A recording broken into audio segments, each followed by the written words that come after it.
उत्तर प्रदेश में स्थानीय निकाय की 27 विधान परिषद सीटों के लिए मतगणना लगातार जारी है। इन 27 एमएलसी सीटों पर 95 उम्मीदवारों की किस्मत का फैसला हो रहा है।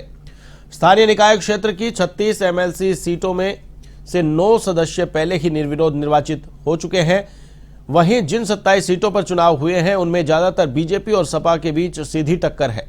रायबरेली सीट पर सपा से चुनावी मैदान में उतरे वीरेंद्र यादव को बीजेपी प्रत्याशी दिनेश प्रताप सिंह ने करारी मात दी है। प्रतापगढ़ में एमएलसी चुनाव की मतगणना पूरी हो चुकी है, जहां राजा भैया की पार्टी जनसत्ता दल के प्रत्याशी अक्षय प्रताप सिंह चुनाव जीत गए हैं। उन्होंने अपने निकटतम प्रतिद्वंदी भाजपा के हरि प्रताप सिंह को कड़ी शिकस्त दी है।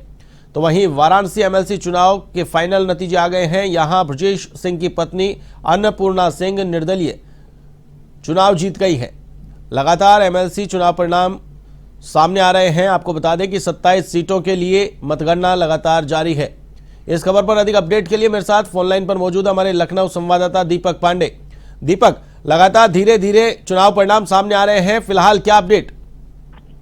बिल्कुल आशीष जी, जिस तरह से बताते 2022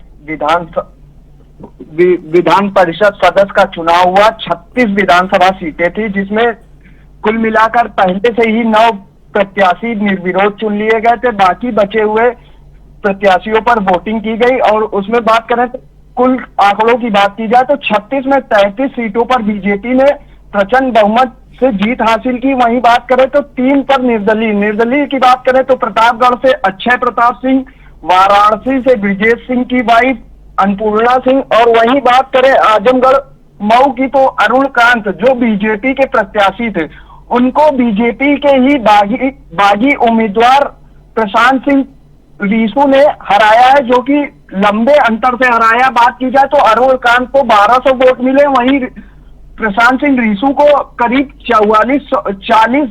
4,000 मतों से ज्यादा मत प्राप्त हुआ है। वहीं बात की जाए इलाहाबाद की तो केपी श्रीवास्तव जीते हैं और बरेली से भी बीजेपी की जीत हुई है। ज्यादातर जगहों पर बीजेपी नंबर 1 पर है।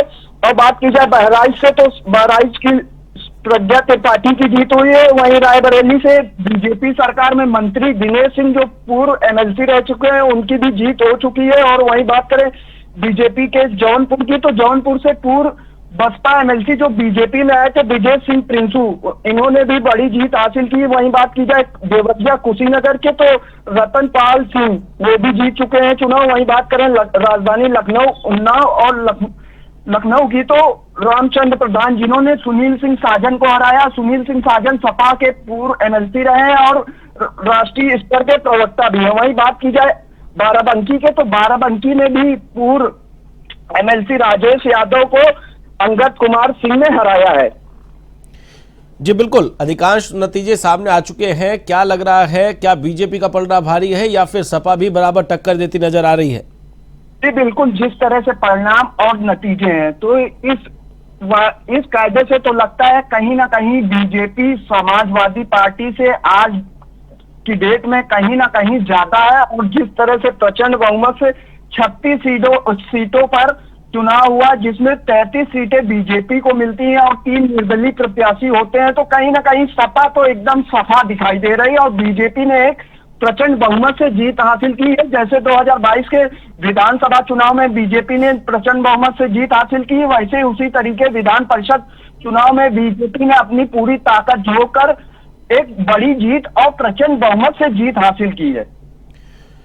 बिल्कुल, चलिए, तमाम जानकारी के लिए बहुत बहुत शुक्रिया। तो ये थे हमारे संवाददाता दीपक पांडे, जिन्होंने बताया कि लगातार चुनाव परिणाम सामने आ रहे हैं। एमएलसी चुनाव परिणाम के लिए मतगणना लगातार जारी।